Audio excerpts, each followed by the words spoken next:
नमस्कार, DD news पर आप देखना शुरू कर चुके हैं हमारा खास प्रोग्राम। इस वक्त मैं हूं लाल चंद्र सिंह। तो आज इस वक्त में देखेंगे हम कुछ ऐसी खबरें जिन पर चर्चा जरूरी है। ये चर्चा करेंगे हम अपने संवाददाताओं के साथ। लेकिन सबसे पहले आपको बताते हैं कि क्या कुछ है आज के इस वक्त में खास। आज सबसे पहले हम बात करेंगे प्रधानमंत्री के एक और साउथ कनेक्ट की, क्योंकि प्रधानमंत्री दक्षिणी राज्यों के दौरे पर एक बार फिर से हैं।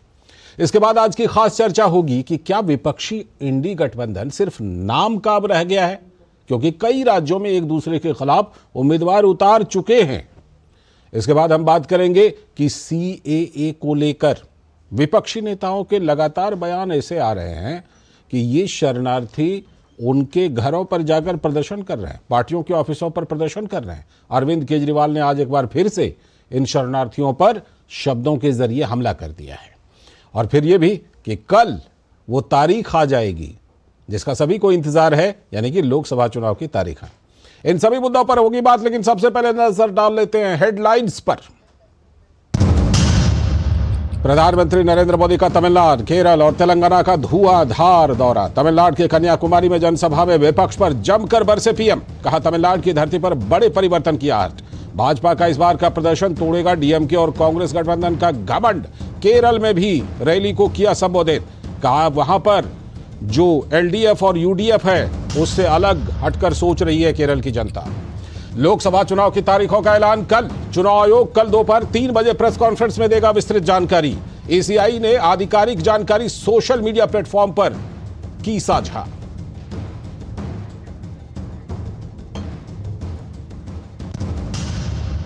सीएए के विरोध बयानों को लेकर इंडी गठबंधन और कांग्रेस नेताओं के खिलाफ दिल्ली में लगातार बढ़ रहा है विरोध प्रदर्शन। भड़के हुए हिंदू शरणार्थियों ने कांग्रेस मुख्यालय घेर कर जमकर किया प्रदर्शन।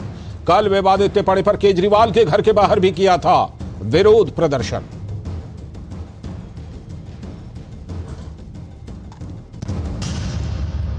टीएमसी ने असम के लिए जारी कर दी लिस्ट। कांग्रेस को वहां पर देगी टक्कर। उधर महाराष्ट्र में एमवीए की आज मीटिंग, लेकिन सीट शेयरिंग से पहले शिवसेना ने उतार दिए उम्मीदवार। तो सवाल उठ रहे हैं कि क्या विपक्षी इंडी गठबंधन के नाम भर रह गए हैं सिर्फ गठबंधन। और भूटान के प्रधानमंत्री दाशो शेरिंग तोब्गे ने आज राष्ट्रपति भवन में राष्ट्रपति द्रौपदी मुर्मू से की मुलाकात। राजघाट पर बापू को भी किए श्रद्धा सुमन अर्पित। ये थी इस वक्त की हेडलाइंस। अब देखते हैं खबरों को विस्तार से। और आज जैसा कि हमने बताया, सबसे पहले बात करेंगे प्रधानमंत्री के एक और साउथ कनेक्ट की। प्रधानमंत्री नरेंद्र मोदी का एक बार फिर से तमिलनाडु, केरल और तेलंगाना का धुआंधार दौरा। यह दौरा जारी है इस समय भी। दक्षिण भारत के जनसंपर्क अभियान के तहत पहली जनसभा तमिलनाडु के कन्याकुमारी स्थित नागरकोविल में, और अभी कुछ देर पहले केरल के पथनमथिट्टा में भी उन्होंने जनसभा की है। तो विपक्ष पर जमकर बरसे हैं पीएम, और उन्होंने तमिलनाडु में कहा कि तमिलनाडु की धरती पर बड़े परिवर्तन की आहट सुनाई दे रही है।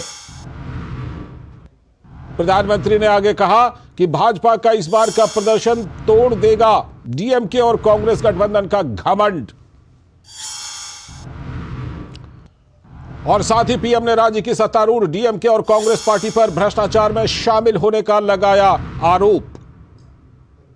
प्रधानमंत्री ने आगे कहा कि केंद्र की भाजपा सरकार ने जहां देश को डिजिटल इंडिया जैसी उपलब्धि दी, तो वहीं डीएमके और कांग्रेस ने 2G घोटाला किया।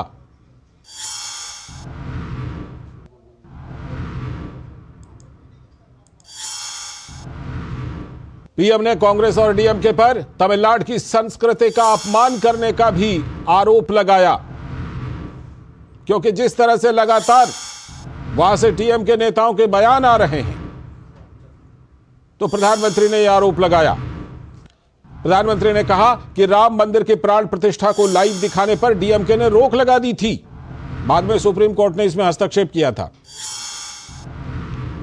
साथ ही प्रधानमंत्री ने आगे कहा कि भाजपा ने जल्लीकट्टू पर रोक के हटाने के लिए प्रयास किए थे। यह तमिलनाडु की संस्कृति से जुड़ा हुआ एक वहां का स्थानीय खेल है। तो दक्षिणी राज्यों के लिए बीजेपी का एक विकसित भारत का संकल्प है। और उसी पर प्रधानमंत्री नरेंद्र मोदी लगातार काम कर भी रहे। तमिलनाडु में बगैर किसी गठबंधन के अकेले ही मैदान में बीजेपी है अभी तक। हो सकता है आगे चलकर किसी के साथ हो जाए गठबंधन। डीएमके के कई नेता लगातार कर रहे सनातन संस्कृति का अपमान। डेंगू, मलेरिया, पता नहीं क्या क्या बोलते रहते हैं सनातन संस्कृति को। पीएम पर भी निजी हमला करते रहते हैं। तमिलनाडु के एक मंत्री ने तो यहां तक कह दिया कि मंत्री नहीं होता तो मोदी का टुकड़ा टुकड़ा कर देता। तमिलनाडु के मंत्री टीएम अनबरसन ने पीएम मोदी को लेकर यह बड़ा आपत्तिजनक बयान दे दिया है। बयान में कहा, मैंने अभी शांति रखी हुई है क्योंकि मैं एक मंत्री हूं। मैं मंत्री ना होता तो उनके टुकड़े टुकड़े कर देता। टीएम अनबरसन का यह बयान है पीएम के बारे में। डीएम के नेता और तमिलनाडु के मंत्री टीएम अनबरसन ने इस बयान का वीडियो वायरल हो रहा है। उत्तर और दक्षिण बांटने की सियासत पर पीएम मोदी ने प्रहार किया है कि इस तरह देश के अंदर उत्तर और दक्षिण को बांटने वालों को जनता जवाब देगी। तो प्रधानमंत्री नरेंद्र मोदी ने दक्षिण भारत के जनसंपर्क अभियान के तहत पहली जनसभा तमिलनाडु के कन्याकुमारी स्थित नागरकोविल में संबोधित की।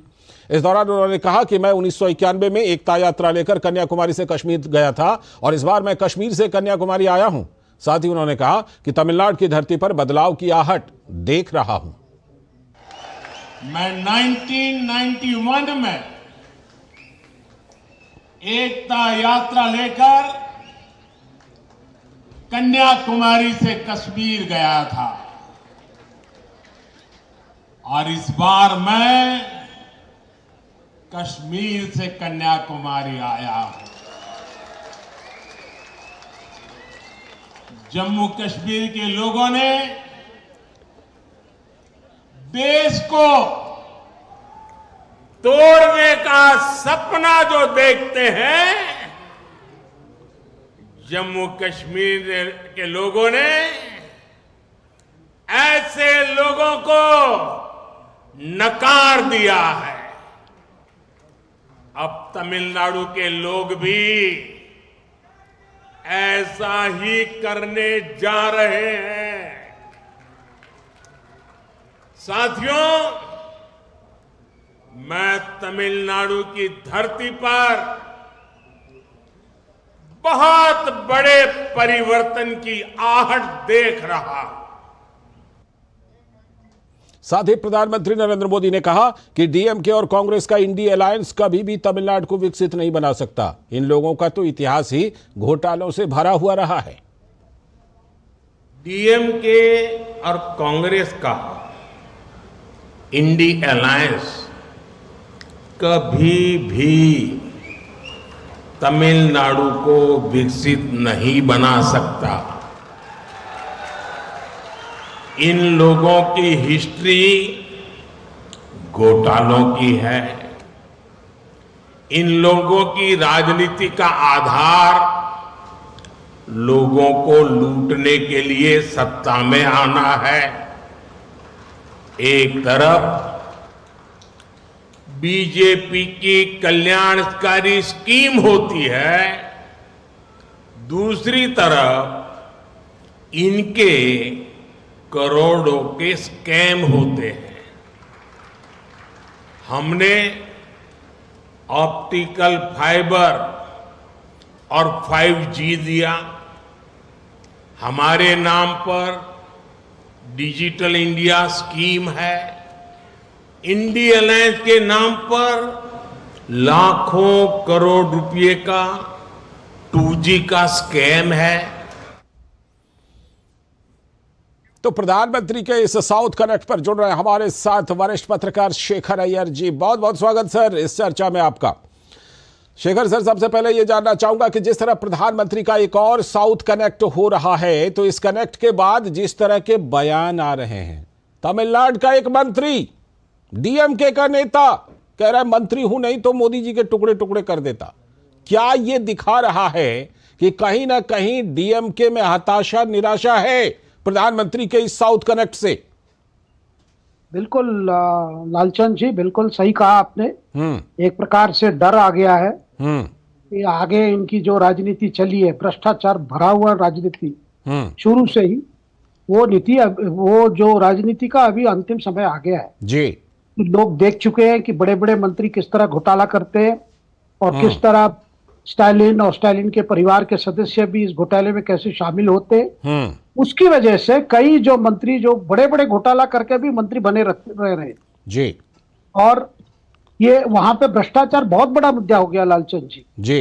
इतना तक जो सामान्य नागरिक जो है वो कोई भी सरकारी काम हो उसके लिए ज्यादा पैसा देना पड़ता है, कोई शिकायत करने की कोई जगह नहीं है। और आज इतना हालत बन गया है कि लोग समझ गए कि ये सारे में सबसे ऊपर से नीचे तक पे पूरा सिस्टम बिगड़ा हुआ है और इसको सुधार करने के लिए कोई नहीं है जी। और पहले ये सोच था कि डीएमके का विकल्प एडीएमके है और एडीएमके का विकल्प डीएमके है, लेकिन आज लोग समझ गए ये दोनों पार्टी जो बार बार द्राविड़ का नाम लेते हैं, द्राविडियन पॉलिटिक्स की बात करते हैं, लेकिन पूरे के पूरे उनकी जो पॉलिटिक्स है वो पॉलिटिक्स ऑफ करप्शन है। और जब उनकी खतरा होता है बस शुरू कर देते हैं नॉर्थ साउथ डिवाइड, हिंदी हमारे पर थोपा जा रहा है, संस्कृति ये वो करके अपने ऐसी करते हैं ताकि लोग। शेखर सर, जिस तरह प्रधानमंत्री, हम जानते हैं कि इस बार साल की शुरुआत भी उन्होंने साउथ के यात्रा से ही की थी, उसके बाद फिर से गए थे, फिर से इस बार गए हैं। ये जो साउथ कनेक्ट प्रधानमंत्री का है, और दूसरी तरफ ऐसे भी नेता हैं जो उत्तर और दक्षिण को बांटने के बारे में बयान देते हैं। प्रधानमंत्री ने कहा है कि जनता उनको सबक सिखाएगी।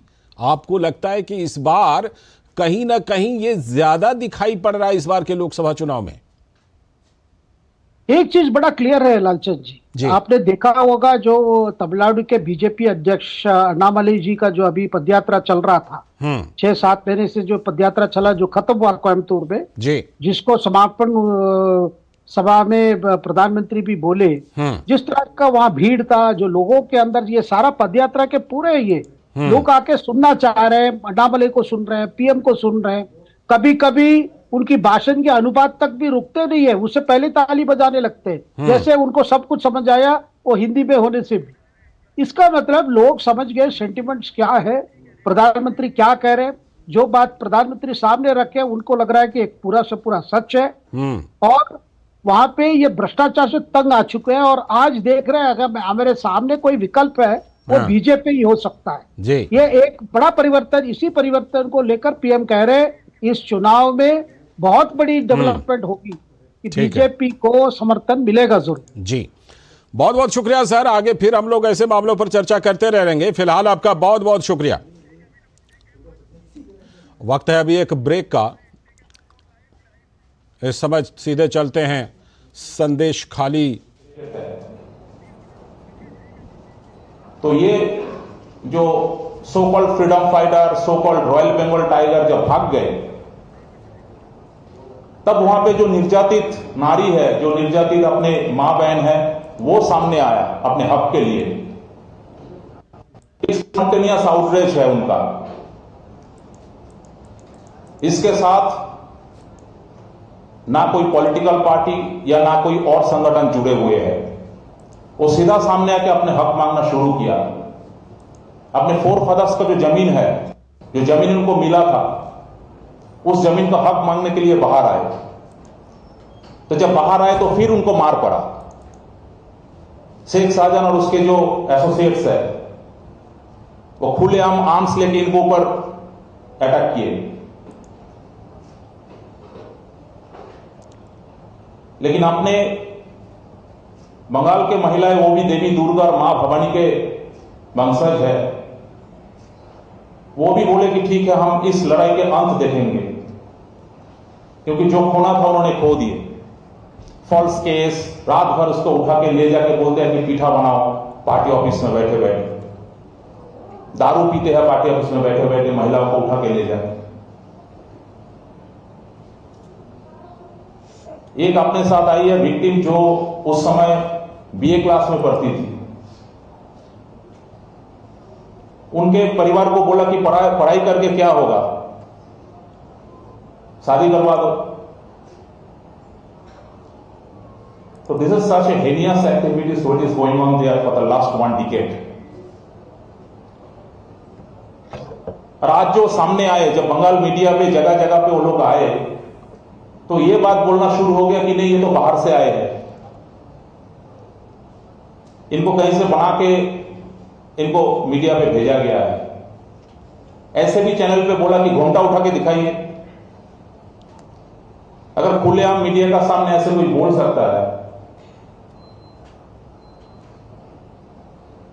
जिस पॉलिटिकल पैट्रोनेज पे शेख साजन जैसा लोग इतने बड़े बादशाह बन जाते हैं, वहां पे प्रशासन के पास क्या विचार मिल सकता है? दलित लीडर्स देश में कहीं पे कुछ होने से इतने होते हैं, इतने बड़े बड़े भाषण देते हैं मीडिया पे। सो मैं वो लोगों के पास इतना सा समय नहीं है क्या?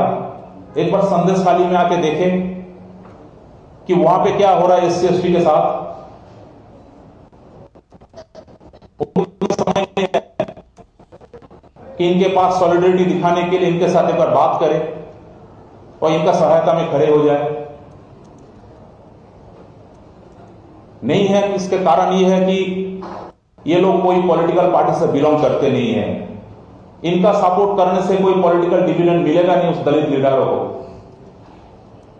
क्योंकि उस लीडर को अपने पॉलिटिकल बॉस के पास आंसर देना पड़ते है। इसलिए इस दलित लीडर को कोई समय नहीं मिला संदेश जाने के लिए। और यही कारण है जब हम लोग राज्यपाल के पास गए, उनके पास आपने ज्ञापन दिया है। अलग अलग जो आयोग है, SC कमीशन, ST कमीशन, महिला कमीशन, सारे आयोग संदेश खाली में गए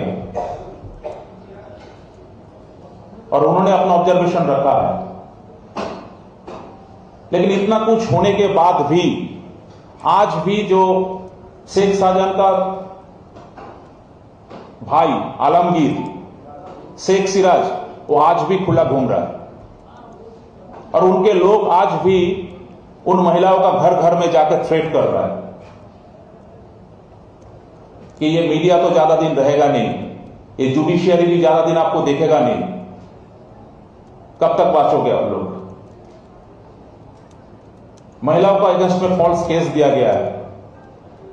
अब इस केस को सप्रेस करने के लिए, केस को दबाने के लिए किसी को पैसा देके, किसी को नौकरी देके, किसी को और कुछ तरीका से इस केस को दबाया जा रहा है। आप अगर 2-3 दिन का मीडिया फुटेज बंगाल का देखेंगे तो आज संदेश खाली का कोई नाम नहीं है।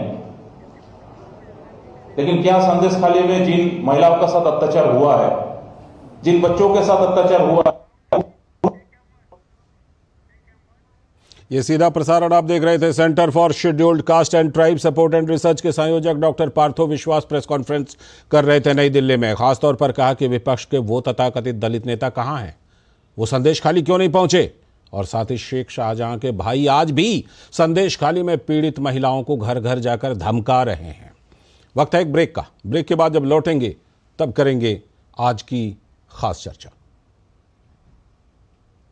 तुम्हें पता है इन्वेस्टर्स के लिए एक इन्वेस्टर प्रोटेक्शन फंड होता है IPF, लेकिन अगर तुम्हारा ट्रेड एक्सचेंज पर एग्जीक्यूट नहीं हुआ या फिर कोई गारंटीड रिटर्न्स वाली स्कीम है तो ये IPF आपकी मदद नहीं कर सकता है।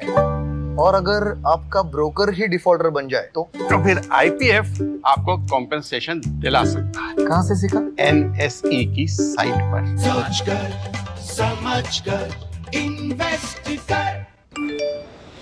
QR कोड स्कैन करो, 5000 का कैशबैक पाओ। वाह, दिल बन गया। UPI पिन एंटरिंग सिर्फ पैसे भेजने के लिए है। RBI कहता है जानकार बनिए, सतर्क रहिए।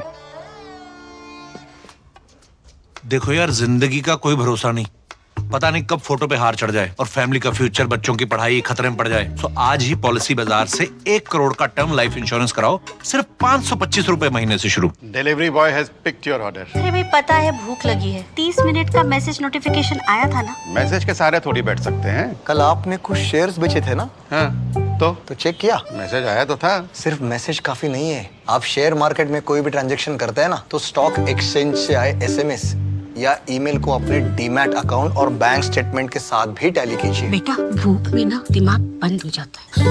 सोचकर समझकर इन्वेस्ट कर। स्वागत है ब्रेक के बाद। आप देख रहे हैं इस वक्त, और अब आज की खास चर्चा की बारी आ गई है। लोकसभा चुनाव की तारीखों का ऐलान कल होने वाला है तो बिगुल बजने के साथ ही चुनावी जंग की कवायद भी तेज हो जाएगी और तेज हो भी चुकी है। तमाम पार्टियों के लिस्ट आ रहे हैं, उम्मीदवारों के नामों का ऐलान हो रहा है, तो लोकसभा चुनाव की कवायदें तेज हो चुकी हैं।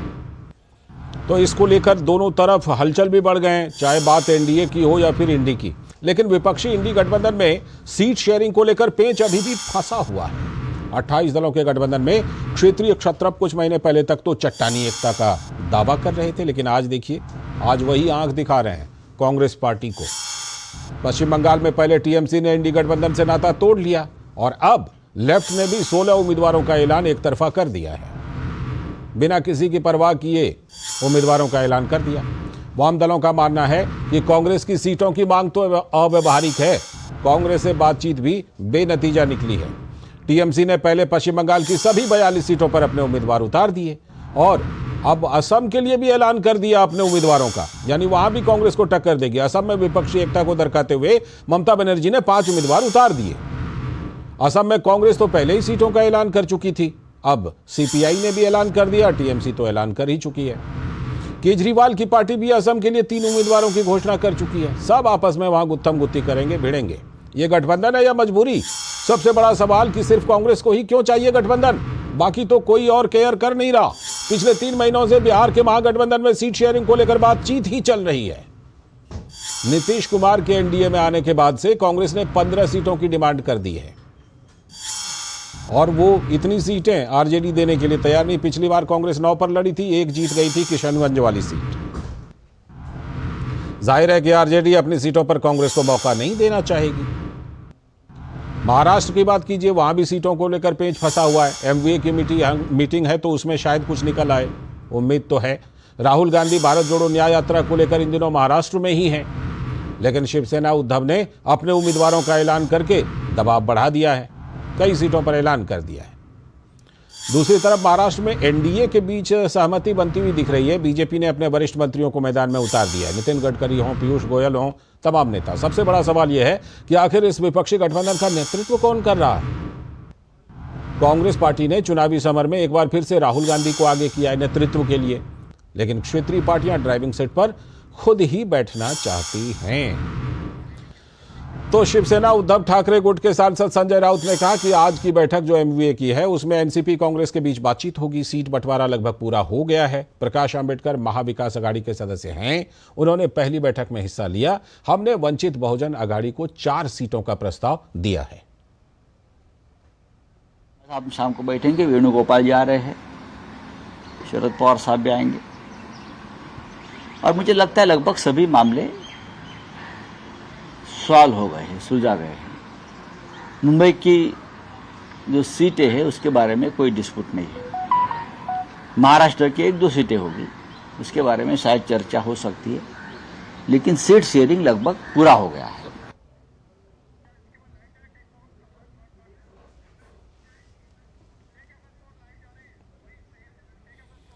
सीधे चलते हैं एक बार फिर से उसी प्रेस कॉन्फ्रेंस में जहां संदेश खाली के मामले पर प्रेस कॉन्फ्रेंस किया जा रहा है। मीटिंग्स है, उनको हिंदी नहीं आता है तो वो बंगाली में बोलेंगे, तो मैं ट्रांसलेट कर दूंगा जो भी अगर कुछ अगर पूछना है तो।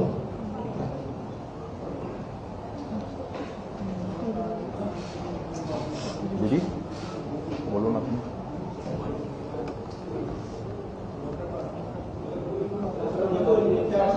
एक मिनट हाँ बोलो।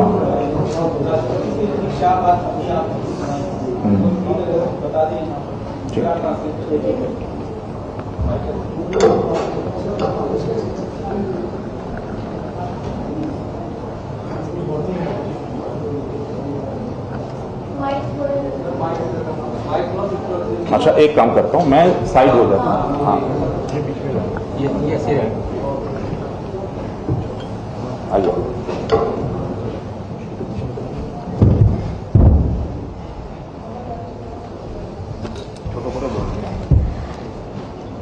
पूछिए क्या রাষ্ট্রপতি যেটা বলেছেন ইংলিশ করছেন সেটাই বলুন, বাংলায় বলুন, আমি হিন্দিতে বললাম।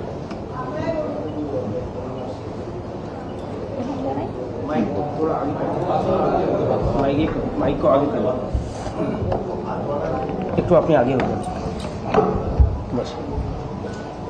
রাষ্ট্রপতির এখানে কি কথা হয়েছে ওটা সবাইকে প্রণাম জানাই। জোরে বলুন। আপনাদের সবাইকে আমি প্রণাম জানাই। আমি রাষ্ট্রপতির কাছে বলেছি যে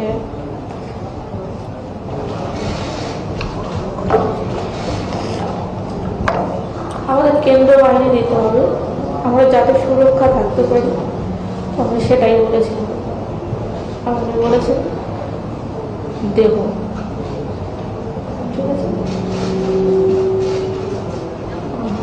এটা হয়েছে সেটা ছোট করে এটা হয়েছে আমাদের রাত্রে 12টার পরে তুলে নিয়ে যেত, নিয়ে গিয়ে সেখানে পিঠে করাতো, করিয়ে ওরা পিঠে দিয়ে মদ খেত, বাজে বাজে খিস্তি মারত। আমরা যদি কিছু বলতাম তো আমাদের মারধর করতো, খুব মারধর করতো, যে আমরা সহ্য করতে পারতাম না, যার জন্য আমরা আন্দোলন করতে নেমেছিলাম। रात को उठा के लेके जाते थे और इनको बोला जाता था कि पीठा बनाओ। पीठा एक बंगाली में एक स्वीट टाइप का होता है जो त्योहार में बनाए जाते हैं, और उस पीठा के साथ दारू पीते थे वो लोग बैठे बैठे, और अगर कोई ना जाए तो उनके परिवार के ऊपर उनके जो पति है उनको मारा जाता था, पीटा जाता था, फिजिकली असल्ट होता था, जिसके कारण उनको जाना पड़ता था।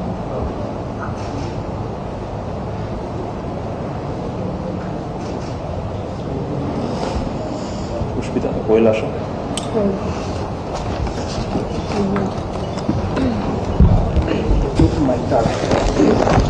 আপনি তাদের এখন বলবেন তো একটু মাইকে এখানে বসে কাজ কি হয়েছে বলো। आदिवासी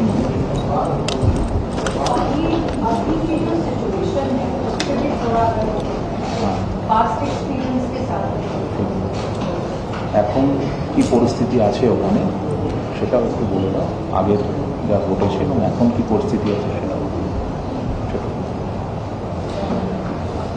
আমাদের মহিলা আমি একজন এসটি মহিলা, আমাদের মহিলাদের উপর মারধর করা হয়, ঘর থেকে টেনে হিচড়ে নিয়ে যাওয়া হয়, জমি জায়গা কেড়ে নেওয়া হয়েছে আদিবাসীদের, এসটিদের, এবং পুরুষদেরকে মারধর করা হয়, পুরুষদের উপর ফলস কেস দেওয়া হয়, মহিলাদেরকে রাতের বেলা তুলে নিয়ে যাওয়া হয় পিঠে বানানোর নাম করে, এবং মানে কি বলবো স্টুডেন্টদের পর্যন্ত ছাড়া রেস্টুরেন্টদেরকেও ফলস কেস দিয়ে দেয়, এবং এখনো ওখানে অত্যাচার চলছে, মার হুমকি দিচ্ছে আমাদেরকে। এবং আমরা আন্দোলন করছি বলে আমাদেরকে বলছে শেখ সাহেব বাইরে বেরিয়ে এলে তোমাদের কি হবে, এখন তোমরা আন্দোলন করছো ক্যামেরার সামনে, এরপরে ক্যামেরা মিডিয়া বন্ধুরা থাকবে না, তখন তোমাদের কি হবে, শেখ সাহেব তো 1 মাস পর বেরিয়ে আসবে। इनका ये बोलना है कि अभी जो प्रेजेंट सिचुएशन वो ये है कि अभी भी घर घर में थ्रेट चल रहा है, खास करके जो महिलाएं मीडिया का सामने आए हैं उनको चिन्हित करके थ्रेट दिया जा रहा है कि कल जब मीडिया बंधु नहीं रहेंगे और शेख शाहजहां जब वापस आ जाएगा तब आप लोग का क्या होगा। जो परीक्षा देते हैं जो स्टूडेंट्स उनको भी छोड़ा नहीं जाता, उनके अगेंस्ट पे भी फॉल्स केस दिया जाता है। ये अभी का स्थिति है।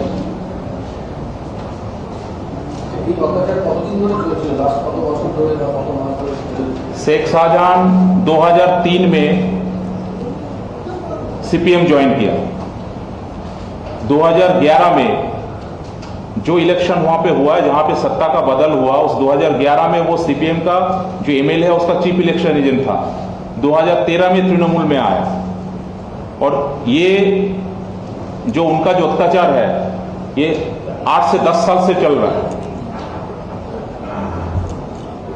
ये जैसे जैसे वहां पे उनका पॉलिटिकल पावर और इन्फ्लुएंस बढ़ता गया उसी हिसाब से ये अत्याचार टॉर्चर वो धीरे धीरे फैलता गया।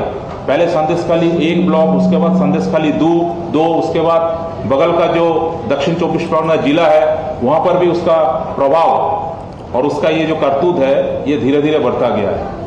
ये एक दिन का कोई विषय नहीं है।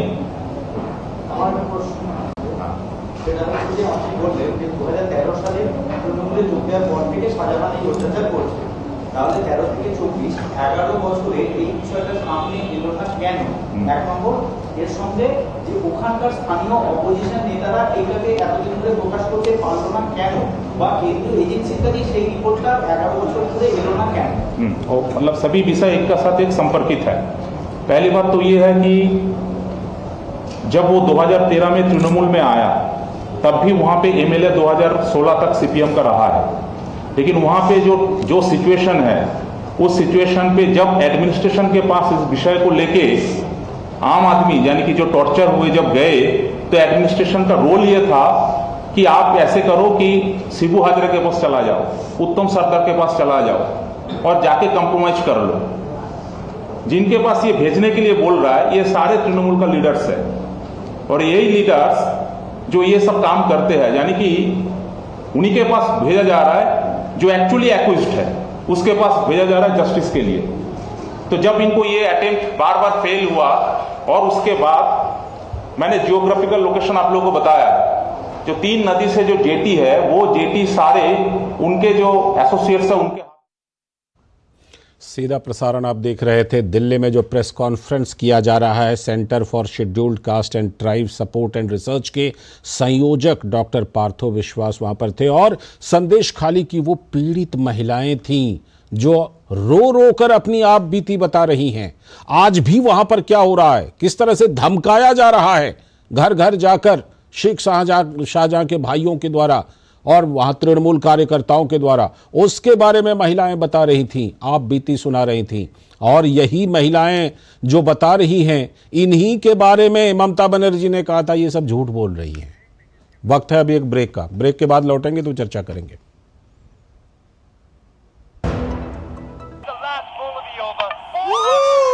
क्या लड्डू हम यहाँ बैठे बैठे पैसे बना सकते हैं? Amazing day. What a match this has been. Cracking shot. What a way to finish the game. Guys, मैं तुम्हारे बिजनेस आइडिया का बड़ा फैन हूं। अब बिजनेस चाहे जो भी, एसबीआई का करंट अकाउंट तो चाहिए ना। एसबीआई करंट अकाउंट से सिंप्लीफाइड बिजनेस ट्रांजैक्शन और ग्रेट कस्टमर सर्विस। एसबीआई, देश का फैन। तुम्हें पता है इन्वेस्टर्स के लिए एक इन्वेस्टर प्रोटेक्शन फंड होता है IPF, लेकिन अगर तुम्हारा ट्रेड एक्सचेंज पर एग्जीक्यूट नहीं हुआ या फिर कोई गारंटीड रिटर्न्स वाली स्कीम है तो ये IPF आपकी मदद नहीं कर सकता है। और अगर आपका ब्रोकर ही डिफॉल्टर बन जाए तो फिर IPF आपको कॉम्पेंसेशन दिला सकता है। कहां से सीखा? NSE की साइट पर। सोचकर समझकर इन्वेस्ट कर। कम ब्याज पे लोन चाहिए, वो भी ऐप से। वाह, फंसा। अनजान ऐप से बचें। RBI कहता है जानकार बनिए, सतर्क रहिए। स्वागत है ब्रेक के बाद। और प्रेस कॉन्फ्रेंस पर जाने से पहले हम आपको बता रहे थे कि क्या नाम का विपक्षी गठबंधन रह गया है। ऐसा क्यों? क्योंकि कई राज्यों में एक दूसरे से गुत्थम गुत्थी करने के लिए तैयार दिखाई पड़ रहे हैं। जुड़ रहे हैं हमारे सलाहकार संपादक विनोद मिश्र जी इस पर चर्चा करने के लिए, और साथ में विजय कौशिक जी, कांग्रेस नेता। बहुत बहुत स्वागत विजय जी इस चर्चा में आपका। मैं चर्चा को विस्तार देता हूं विनोद जी के जरिए। विनोद जी, जिस तरह से कि अब देख रहे हैं कि शायद महाराष्ट्र में बातचीत चल रही है, बिहार में हो सकता है बात बन जाए, लेकिन जहां बात नहीं, दिल्ली में बात बन चुकी है, यही 3 है जहां पर, और एक तमिलनाडु भी ले लीजिए, ये 4 है जहां पर बात बनी है। बाकी सब जगह पर बात बिगड़ चुकी है लगभग। लाल जी, अगर मैं आपके ही सवाल से आऊं तो ये बात इसलिए बनी है कि ये कांग्रेस को मानना पड़ा है। ये उनकी मजबूरी थी कि वो दिल्ली में, जब आप पिछली बार 2019 का देखें कि 7 के 7 सीट पे कांग्रेस ने अपना कैंडिडेट दिया था और लगभग 6 सीट पे कांग्रेस सेकंड नंबर पे रही थी। आम आदमी पार्टी की कई सीटों पे जमानत जब्त हो गई थी, लेकिन ये व्यवस्था है कांग्रेस के इस गठबंधन को चलाने के लिए कि दिल्ली में वो मान गई है 3 सीट पे, लेकिन पंजाब में उनको 1 भी सीटें नहीं मिली है। नहीं मिली, हाँ, ये तो बड़ी दूसरी बात हुई है। लेकिन सवाल ये है कि ये गठबंधन है कहाँ। 1 साल पहले जो 28 दलों के नेताओं ने अपने को एक महागठबंधन के रूप में इंडिया गठबंधन नाम दिया था और इस गठबंधन को लेकर जो जोर शोर से अभियान शुरू किया गया था, ये सबसे बड़ा सवाल तो आज उनके सामने में है कि ये गठबंधन है कहाँ। क्या ये गठबंधन बिहार में है? क्या ये गठबंधन आसाम में है? क्या ये गठबंधन पश्चिम बंगाल में है? क्या ये गठबंधन और दूसरे कई राज्यों में है? तो ये सवाल पूछते हुए जब लोग पूछेंगे कि गठबंधन कहाँ है, तो फिर ये शायद ये इंडिया गठबंधन कहने में अब शायद संकोच करे। ठीक है, तो यही वाला सवाल जो है, पहले एक बार मैं जरा जवाब लेता हूं कि क्या विजय कौशिक जी जो शुरू से इस तरह कांग्रेस के झुकने के खिलाफ थे, उनको कहीं गठबंधन नजर आ रहा है कि नहीं? विजय जी, आ रहा है कहीं पर ये विपक्षी इंडी गठबंधन नजर?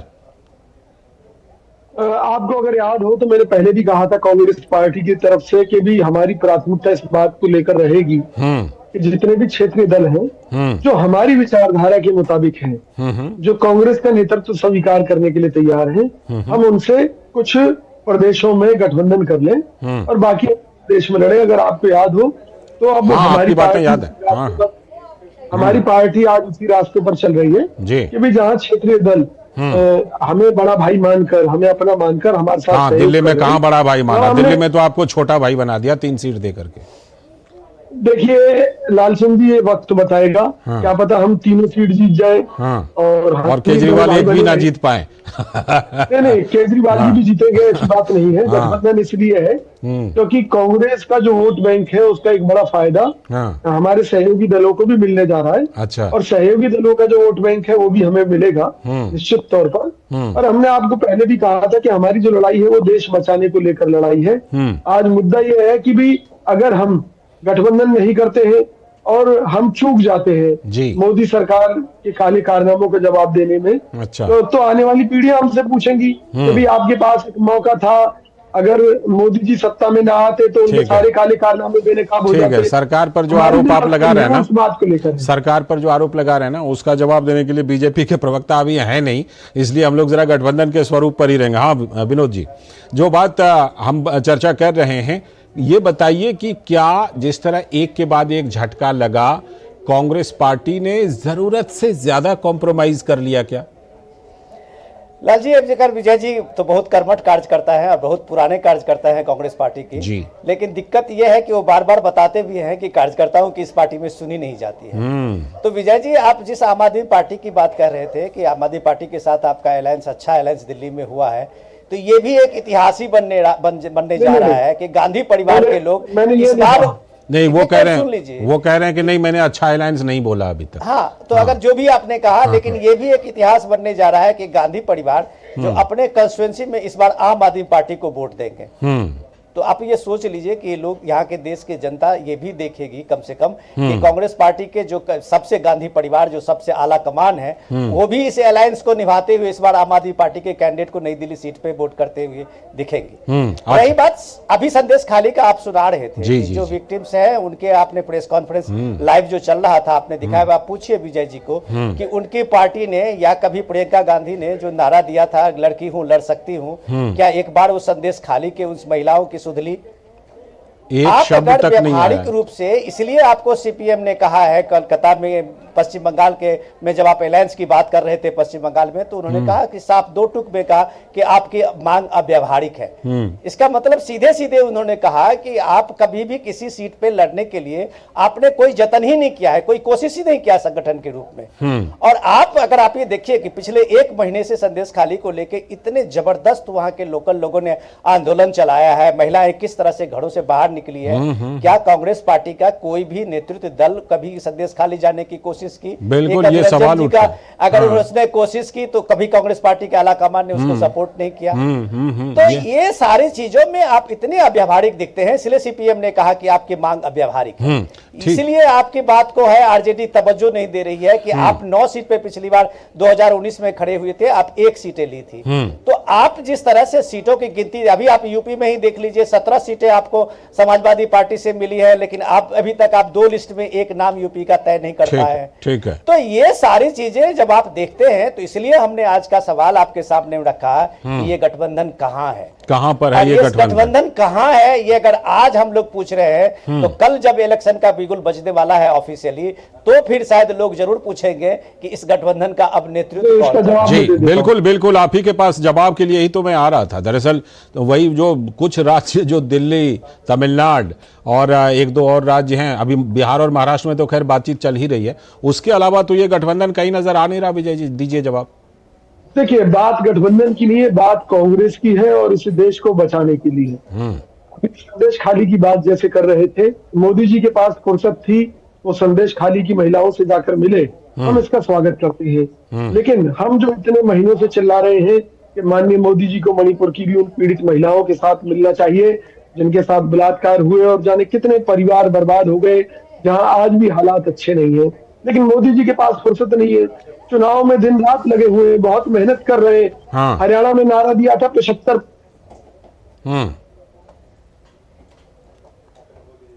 आपकी आवाज नहीं आ रही है, विजय जी अनम्यूट कीजिए। विजय जी की आवाज तो अभी फिलहाल नहीं आ रही है, पता नहीं किस वजह से। विनोद जी, जो बात विजय जी कह रहे हैं उसमें कहीं ना कहीं ये बात है कि देखिए, ये कह रहे हैं कि देखिए कांग्रेस तो लड़ रही है अपना, लेकिन बाकी विपक्षी पार्टियों से कितना गठबंधन होता है नहीं होता है उसमें हमारे हाथ में बहुत ज्यादा है नहीं, बल्कि ये कांग्रेस के लिए अच्छा ही है। बात यह है कि विजय जी जो कह रहे थे, विजय जी को मैं मानता हूं, मैं उनको सम्मान करता हूं कि वो लोग एकदम ग्राउंड कनेक्टेड, आप कह सकते हैं कि ग्रास रूट के लीडर हैं। मैं उनको बहुत रिस्पेक्ट करता हूं लाल जी, और आप भी हमारे साथ जब कभी आते हैं तो बहुत अपने साथ में काफी तर्कों के साथ बात करते हैं। बिल्कुल बिल्कुल। लेकिन सवाल ये है कि एनडीए की तरफ से अगर पीएम मोदी नेतृत्व करते हुए आप देख रहे हैं अभी साउथ में उन्होंने क्या कहा है, तो साउथ के इसमें अभी आप देखिए कि तमिलनाडु में कन्याकुमारी के बीच में अगर प्राइम मिनिस्टर मोदी कहते हैं कि इस बार मैं कश्मीर से कन्याकुमारी आया हूं। हाँ। तो आप ये देखिए, कभी वो 91 की बात कर रहे थे जिसमें वो कन्याकुमारी से कश्मीर का एक यात्रा की उन्होंने शुरुआत की थी, और उस यात्रा से चलते हुए आज वो कश्मीर से कन्याकुमारी जा रहे हैं। तो ये एक बदलाव की बात वो कह रहे हैं कि जब कश्मीर में पिछले दिनों उनका जो एक पब्लिक रैली थी और उसमें जो लोगों की आपने भीड़ देखी होगी जी, तो ये चीजें जब उनका दावा होता है बीजेपी 370, तो ये बताता है कि ग्राउंड पे उसके पीएम मोदी ने किस तरह से काम किया है। जिस नॉर्थ ईस्ट की बात कर रहे थे विजय जी, अब उनको पूछिए कि उनके नेता पिछले 10 साल में कितनी बार उस नॉर्थ ईस्ट और मणिपुर गए हैं। सही बात। पीएम मोदी कम से कम 60 बार गए हैं पिछले वर्षों में। जी जी जी। और कम से कम आप केंद्रीय मंत्रियों को जोड़े तो उनका 400 से ज्यादा दौरा है। जी जी। ये नॉर्थ ईस्ट जो कनेक्ट भारत से इतना कब जो सीमेंटिंग हुआ है, इतना इंफ्रास्ट्रक्चर के रूप में जो नॉर्थ ईस्ट का विकास हुआ है, कभी इन्होंने सपने में भी नहीं सोचा कि नॉर्थ ईस्ट इस तरह से बदल सकता है। तो ये बदला हुआ भारत में अगर एनडीए 400 पार का नारा दे रहा है, तो 400 पे सीट पे खड़ा करने के लिए अभी इंडिया गठबंधन के पास कैंडिडेट है कि नहीं है। बिल्कुल, ये तमाम सवाल हैं, इन्हीं सवालों पर हम आगे भी चर्चा करते रहेंगे। फिलहाल बहुत बहुत शुक्रिया जुड़ने के लिए विनोद जी आपका, और विजय जी का भी शुक्रिया। विजय जी की बातें हालांकि बीच में अटक गई थी, लेकिन बहुत बहुत शुक्रिया। आगे फिर हम लोग कभी इस पर चर्चा करते रहेंगे। बहरहाल बढ़ते हैं अगली खबर की तरफ, और अगली खबर जो है वो सीएए से जुड़ा हुआ है कि पाकिस्तान अफगानिस्तान से आए शरणार्थियों ने आज फिर से कांग्रेस और विपक्षी गठबंधन के नेताओं के घर के सामने विरोध प्रदर्शन दर्ज किया है। और वो लगातार विरोध प्रदर्शन क्यों कर रहे हैं? क्योंकि विपक्षी नेताओं के ऐसे बयान आ रहे हैं। तो लगातार विपक्षी नेताओं के घरों के सामने ये शरणार्थी जो हैं वो प्रदर्शन कर रहे हैं, विरोध प्रदर्शन। कल इन्हीं शरणार्थियों ने अरविंद केजरीवाल के घर के सामने विरोध प्रदर्शन किया था, दिल्ली के मुख्यमंत्री आवास के पास, क्योंकि अरविंद केजरीवाल ने इन शरणार्थियों को बता दिया था चोरी डकैती करने वाला। कहा था इनके आने से रेप बढ़ जाएंगे, चोरी डकैती बढ़ जाएगी। इस तरह के बयान दे दिए थे अरविंद केजरीवाल ने। तो कई विपक्षी पार्टियां कर रही हैं देश में सीएए कानून का विरोध, लेकिन यही पार्टियां और इन्हीं के नेता करोड़ों बांग्लादेशी और रोहिंग्या घुसपैठियों पर चुप्पी साधे हुए रहते हैं, बल्कि और वहां तक सुविधा पहुंचाते हैं। तो ऐसे में सवाल यह है कि आखिर गिनती के हिंदू सिख शरणार्थियों से क्या है इन्हें परेशानी, जिसमें हिंदू, सिख, बौद्ध, जैन, यहूदी और पारसी आ जाएंगे तो इनको क्या परेशानी है? कुल मिलाकर लगभग 31,000 लोग बताए जा रहे हैं। आज फिर से अरविंद केजरीवाल ने इन शरणार्थियों को लेकर सोशल मीडिया पर टिप्पणी करके उन पर हमला कर दिया। कहा इन पाकिस्तानियों की हिम्मत, पहले हमारे देश में गैर कानूनी तरीके से घुसपैठ की, हमारे देश का कानून तोड़ा, इन्हें तो जेल में होना चाहिए था। यह अरविंद केजरीवाल ने आज फिर सोशल मीडिया प्लेटफॉर्म एक्स पर लिखा है। इनकी इतनी हिम्मत हो गई कि हमारे देश में प्रदर्शन कर रहे हैं, हुड़दंग कर रहे हैं। सीएए आने के बाद पूरे देश में पाकिस्तानी और बांग्लादेशी फैल जाएंगे और लोगों को परेशान करेंगे। ये अरविंद केजरीवाल के शब्द हैं। इन्हीं केजरीवाल और उनकी पार्टी पर रोहिंग्याओं को हर सुविधा देने के आरोप लगते रहते हैं। और यही अरविंद केजरीवाल और उनकी आम आदमी पार्टी रोहिंग्याओं पर बिल्कुल चुप्पी रखते हैं। तो यही उन्होंने बोला है कि इन पाकिस्तानियों की हिम्मत पहले हमारे देश में गैर कानूनी तरीके से घुसपैठ की। अब हमारे साथ जुड़ रहे हैं शैलेंद्र इस खबर पर और ज्यादा जानकारी के लिए। शैलेंद्र, आज फिर से प्रदर्शन किया इन शरणार्थियों ने। कल केजरीवाल के घर पर प्रदर्शन हुआ था, आज कांग्रेस हेडक्वार्टर। क्या बोलते हो?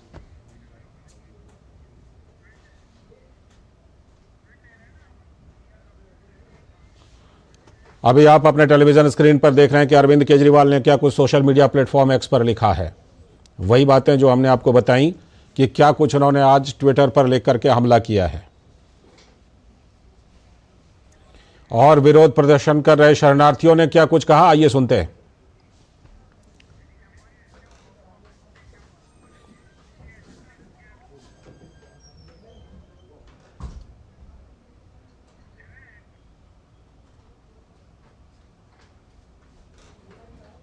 हम आए थे अपनी पीड़ा लेके, सोनिया गांधी को हमने ये लेटर लगाया था कि हमारी वीजा और हमारी सुरक्षा करें। हमें पाकिस्तान में हमारा अत्याचार हो रहा है, ये उनके नाम से, और हमें नागरिकता मिल रही है और हमें नागरिकता देने से इनकार कर रहे हैं। और रही बात, ये परिवार पीड़ित पाकिस्तान से आए हुए हैं, उनके साथ अत्याचार हुआ है। अब हम कहाँ जाएंगे? हम तो मरना यहाँ मंजूर करेंगे, हमें पाकिस्तान नहीं जाना। 2013 में थे, 5 साल की उम्र थी, वो हमें याद है बचपन के दिन, अब तक याद है कैसे आए हम। स्कूल में हमें पढ़ाई भी करने नहीं देते थे, वहाँ जाते थे बोलते थे तुम हिंदुस्तानी हो, यहाँ आए तो बोलते पाकिस्तानी है पाकिस्तानी। हमारी पहली पीढ़ी भी तो यही थी, जैसे दादा दादी यही तो थे, यहाँ से भगाया, फिर वहाँ से कैसे भगाए। सीए बिल पास हुआ है और केजरीवाल और राहुल गांधी और सोनिया गांधी कह रहे हैं कि इनकी बिल पास मत करो, हम इनके लिए हम विरोध कर रहे हैं। भाई हमारे हक क्यों नहीं छीन रहे? वो मोदी जब प्रधानमंत्री है वो हमें दे रहा हक, दूसरे का तो हक नहीं है हमारा हक छीनने के लिए। हमें 13-14 साल हो गए हैं आने का, हमें नागरिकता मिल रही, वो रोक रहे हैं। ये बिल सरकार, केंद्र सरकार ने पास किया है और इसको कोई फेल नहीं कर सकता और ये लागू होगा। अमित शाह जी ने भी कल इंटरव्यू में एक में बोला था, ये कानून हटने वाला नहीं है और ये जो विरोध कर रहे हैं उसके लिए हम आए हैं, जो ये इसको हटाना चाहते हैं। हम पाकिस्तान से आए हैं, आज हमें 20 साल हो गए यहाँ पर रहते रहते, पासपोर्ट बनवाते हुए, वीजा लेते हुए। आज जो हमारा बिल पास हुआ सीए का, उसका जो विरोध केजरीवाल जो कर रहा है, राहुल गांधी जो कर रहा है, ये सही नहीं है।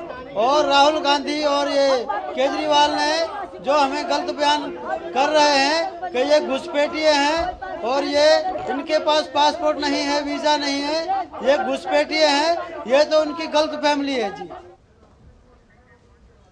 जोड़ते हैं सीधे अपने संवाददाता शैलेंद्र मिश्र से। शैलेंद्र, आज फिर से इन लोगों ने विरोध प्रदर्शन किया है, आखिर केजरीवाल को हो क्या गया है? इनके जख्मों पर इस तरह से नमक मिर्च रगड़ने का काम केजरीवाल लगातार शब्दों के जरिए क्यों कर रहे हैं? आज भी सोशल मीडिया प्लेटफॉर्म एक्स पर लिखा है और हमला किया इन लोगों के ऊपर। देखिए, ये केजरीवाल बेहतर बता पाएंगे, लेकिन एक कारण नजर आता है कि तुष्टीकरण की राजनीति के जो आरोप भारतीय जनता पार्टी केजरीवाल पर लगाती है, वो आरोप और पुख्ता होता है। इस तरह के जब आप बयान देते हैं, जो हिंदू शरणार्थी और 6 अल्पसंख्यक जो पाकिस्तान, अफगानिस्तान और बांग्लादेश से प्रताड़ित होकर वर्षों से यहाँ आए, दिल्ली में या फिर देश में रह रहे हैं, उनको आप घुसपैठिए कहते हैं, उन पर आप तमाम तरह के आरोप लगाते हैं। तो फिर आप क्या चाहते हैं? क्योंकि संसद से कानून पारित हो चुका है, ये लागू हो चुका है, उन्हें नागरिकता मिलने जा रही है, तो ऐसे में फिर आप क्या चाहते हैं? तो ये बहुत बड़ा सवाल है अरविंद केजरीवाल की राजनीति पर कि आप तुष्टीकरण की राजनीति कर रहे हैं या आरोप पुख्ता होता है जो बीजेपी लगा रही है। जी शैलेंद्र, जिस तरह से कि ये विरोध प्रदर्शन हो रहा है, आपको लगता है केजरीवाल का बयान कहीं ना कहीं उनको उल्टा पड़ता जा रहा है?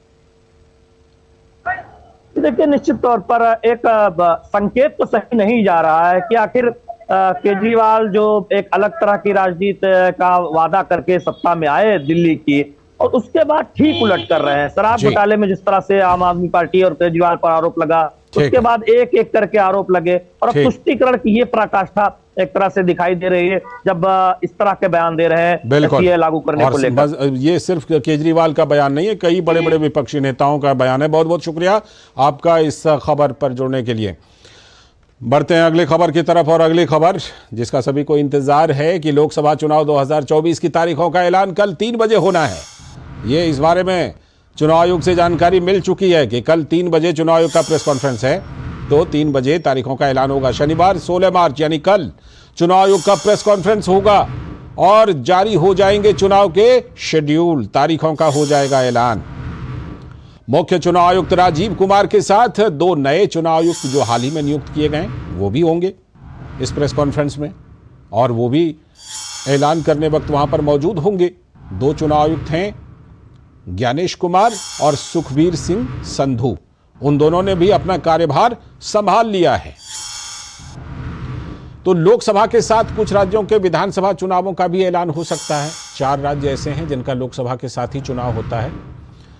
लोकसभा के साथ कुछ राज्य जैसे कि सिक्किम है, आंध्र प्रदेश है, तेलंगाना है, ये राज्य ऐसे हैं जिनका, ओडिशा भी है, जिनका कि लोकसभा चुनाव के साथ ही विधानसभा चुनाव होता है। पीएम मोदी के नेतृत्व में एनडीए ने इस बार 400 पार का लक्ष्य रखा है।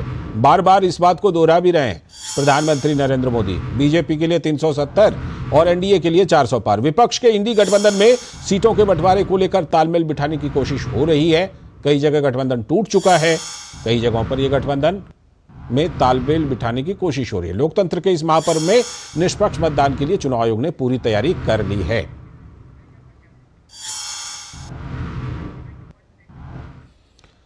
एक छोटा सा ब्रेक लेते हैं, ब्रेक के बाद अपने संवाददाता ऋषि कुमार से जुड़ेंगे।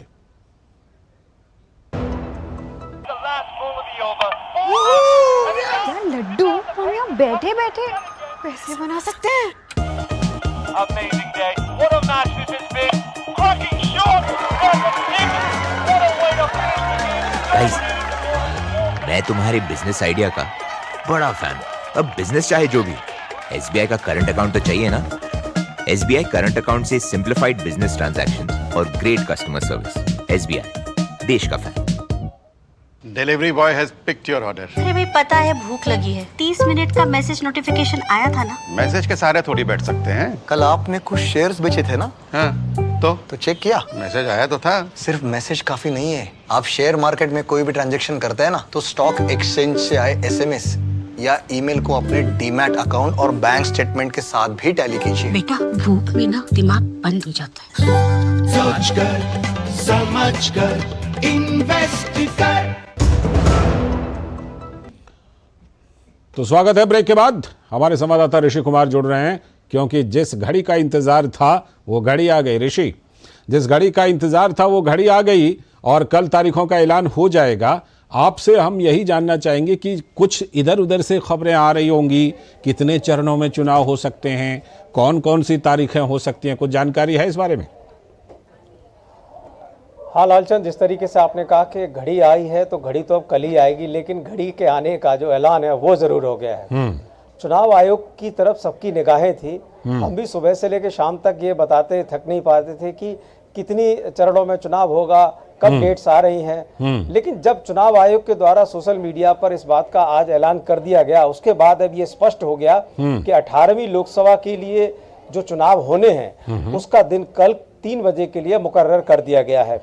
जहां तक बात करें कि चुनाव आयोग कितने चरणों में चुनाव करा सकता है, तो हम जानते हैं कि अब तक पिछले 4 लोकसभा के चुनाव हम देख चुके हैं, जो मैंने खुद कवर किए हैं, और 5वां लोकसभा चुनाव ये जो होने जा रहा है, इसमें मुझे कुछ खास तब्दीली दिखाई होती हुई नहीं दिख रही है, क्योंकि चीजें वही हैं, परिस्थितियां वही हैं, और आयोग का लक्ष्य भी वही है कि कोई भी मतदाता ना छूटे, ज्यादा से ज्यादा मतदाता चुनाव में भागीदारी करें, इसके लिए आयोग ने कमर कसी है। जहां तक बंगाल की बात करें, बिहार की बात करें, उत्तर प्रदेश की बात करें, ये कुछ ऐसे इलाके हैं जहां पर कई चरणों में चुनाव होने की पुरानी परंपरा देखी गई है। अगर विधानसभा चुनाव ही इनके देखें तो 6 से 7 चरणों में चुनाव हुए।